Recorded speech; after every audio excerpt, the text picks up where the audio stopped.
So तपाईँहरू चाहिँ सायद मेरो थम्बनेल हेरेर महिनाको 6 देखि 7 लाख चाहिँ कसरी कमाउने भनेर चाहिँ मेरो थम्बनेल हेरेर आइसक्नु भएको छ होइन।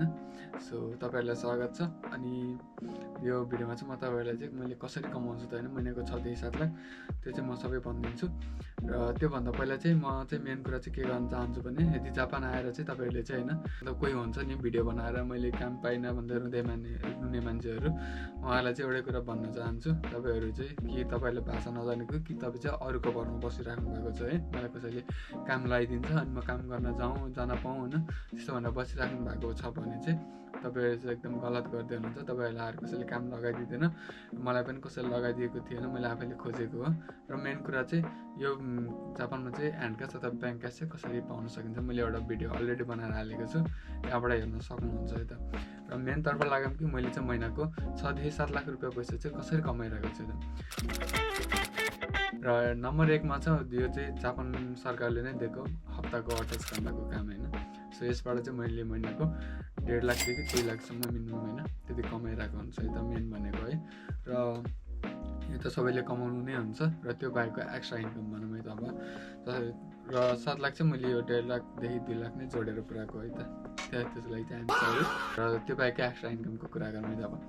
सो नम्बर 1मा रहेको छ तपाईँको मेरिकरी र जिमोती एप होइन। मेरिकरी एप र जिमोती एप भन्ने हुन्छ, यो दुइटालाई कम्बाइन गरेर चाहिँ तपाईँहरूले महिनाको लगभग मैले चाहिँ 2 लाखदेखि 3 लाखसम्म चाहिँ कमाइरहेको हुन्छु है त। र योबाट चाहिँ कसरी कमाइरहेको छु भन्दा यो मेरिकरी एप चाहिँ तपाईँहरूले चाहिँ होइन मेरिकरी एपमा चाहिँ सेकेन्ड ह्यान्ड सामानहरू अथवा चल्ने राम्रो कन्डिसन भएको सामानहरू चाहिँ बेच्न सक्नुहुन्छ है।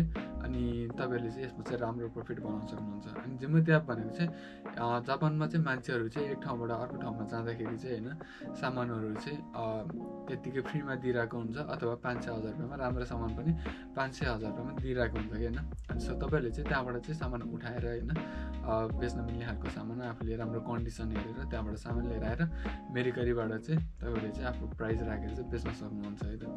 अनि यो दुइटालाई कम्बाइन गरिसकेपछि तपाईँहरूले चाहिँ महिनाको यदि राम्रोसँग आफूले गर्न सक्नुहुन्छ भने चाहिँ महिनाको 2देखि 3 लाख मजाले कमाउन सक्नुहुन्छ है त, जुन चाहिँ मैले गरिरहेको छु।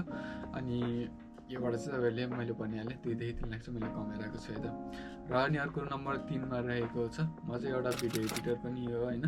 अनि मेरो भिडियो हेरेर चाहिँ यदि तिमीले नि भिडियो एडिट गर्छ र भन्नेहरूलाई चाहिँ के भन्नु भने कपाल काट्ने मान्छेको चाहिँ होइन जुन कपाल काट्छ नि त्यो मान्छेको चाहिँ आफ्नै कपाल लामो हुन्छ भन्छ नि होइन, त्यस्तै हो कि आफ्नो भिडियो चाहिँ एडिट गर्ने जग्गा लाग्छ कि होइन।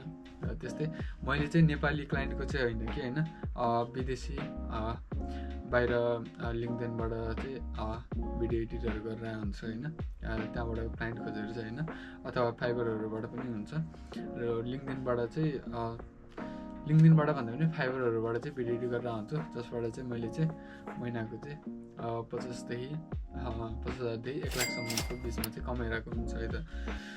सो यो 3टा भयो। अनि अर्को नम्बर 4मा छ होइन तपाईँहरूले चाहिँ जापानमा चाहिँ होइन अर्को चाहिँ के हुन्छ भन्दाखेरि पोकेमन कार्ड हुन्छ क्या। सो पोकेमन कार्डबाट पनि तपाईँहरूले बेच्न सक्नुभयो भने चाहिँ र राम्रो कार्ड पऱ्यो भने चाहिँ महिनाको 50,000देखि 1 लाख कमाउन सक्नुहुन्छ।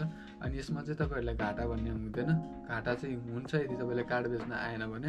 अनि तपाईँहरूले चाहिँ यदि कार्ड बेच्न आउँछ भने चाहिँ तपाईँहरूले घाटा चाहिँ हुँदैन। अनि राम्रो कार्ड पऱ्यो भने चाहिँ यसमा चाहिँ तपाईँले 50,000देखि 1 लाखसम्म चाहिँ मजाले कमाउन सक्नुहुन्छ है त, यदि यसमा तपाईँ लागि परेर गर्नुभयो भने।